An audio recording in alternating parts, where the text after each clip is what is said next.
Hey, this is Jim. Welcome back to the channel. Thanks for tuning in. So today I'm just going to give a short tour of my seasonal housing here in Ketchikan, Alaska. Some people I meet at my seasonal job ask me about the housing. What's it like?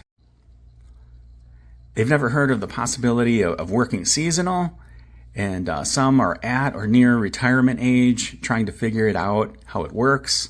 Like how can I live in a national park? Do I have to find my own place, etc.? I'm always happy to let them know about the CoolWorks website for seasonal jobs and living this lifestyle. There are a lot of different situations out there: shared rooms, private rooms, hotel rooms, full furnished studios, cabins, yurts. Anyhow, I'm going to show you around the seasonal housing here, give you a few snapshots of the room and the apartment. If I was renting this myself, the rent would probably be like $1,500 a month or something. Probably even much more. It wouldn't be sustainable unless I had a high-paying job, that's for sure. So $200 a month is not too shabby. That's hundreds of dollars every month that I can save and use to travel or live overseas at the end of the season.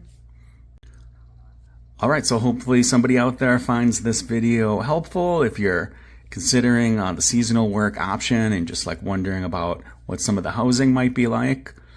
Housing just seems to be different just depending on what job you're at. There's just, like I said, a lot of different options out there. So alright, hope you enjoy the video and thanks for tuning in. So here's the walk from my apartment every day. Kind of walk down these hills. Great view of mountains in the distance. And it was about a mile walk, actually, to the location where I was working at. And a lot of rain in Ketchikan here. It's kind of overcast in the morning.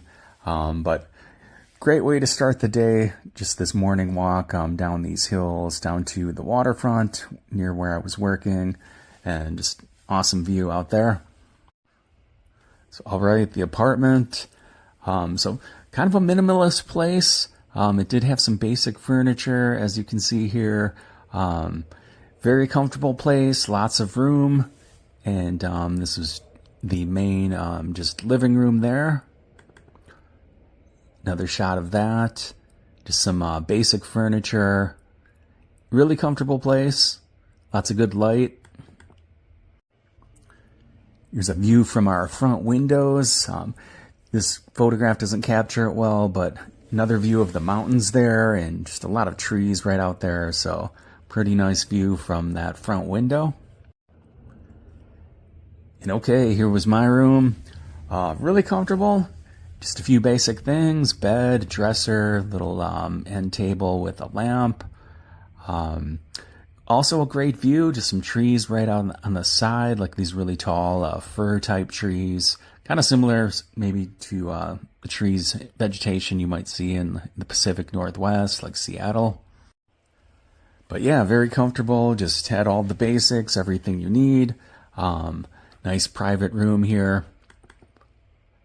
View looking out the windows there at the, couldn't really see too much, but just it was nice just to have those thick trees, kind of like a barrier between the next building over.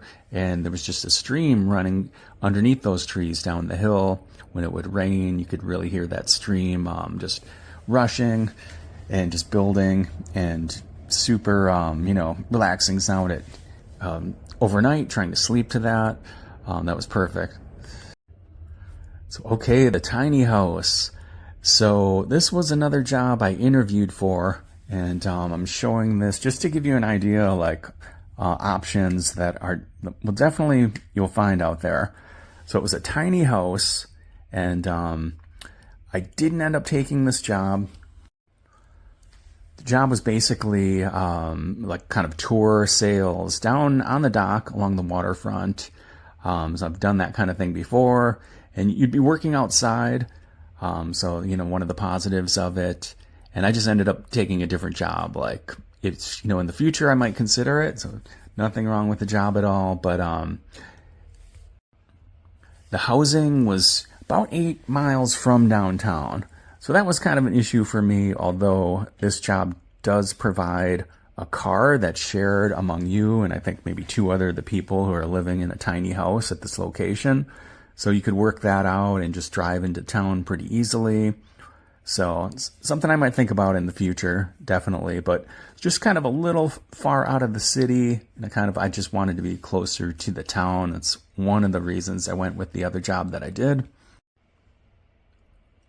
But in the future, if I feel like living more remotely, you're out there. There's, Alaska, just kind of backwoods area. I guess there's a lot of black bears around there. Kind of not far from a stream that has a lot of salmon in it. So you're going to see a lot of other wildlife, eagles, and coming to that, feed at that stream. Looked like a pretty great view back there too from what they showed me in the photos. But yeah, when I was interviewing for the job, they sent me these pictures. So a couple of views of the tiny house from the outside, a view kind of the backyard there. From where the housing location is. And so inside of the tiny house, again, like it looks perfect. It looks great. It has everything you need. You'd be comfortable. Bed, chair, little refrigerator set up, cooking area. The only thing this tiny cabin does not have, it is a dry cabin. So, but it does have running water just outside. I'll show you like the tent that's located outside also where you can take a shower. A couple more views here of just the bed, the windows, and just the basic setup inside this tiny house. And the really great thing as well is that it is completely rent-free. While you're living there, while you're working the job, the rent will cost you absolutely nothing. So, how many places can you find such a great deal? Like you're living in a tiny house out in this beautiful natural location. The rent costs you absolutely nothing. You're able to save like everything you're making. So definitely some huge positives about this type of situation. Here's a shot of the tent in the back with the photo. Just it looks stretched out. I don't think the tent is that wide, but it's, your shower is in there and you do have running water outside. And so you can kind of gather that up, drinking water, or using it to cook with. All right, so again, just making this video just to give you some ideas of what you might find out there. Private rooms available, just a situation like having your own tiny house for a season, like a 6-month season, maybe a little bit less, a little bit longer, rent-free. So in this day and age, such a great deal. So if you have any questions, let me know, but I hope you find this video helpful, and I'll be making more like this in the future. All right, thanks so much everyone for tuning in, and see you in the next one.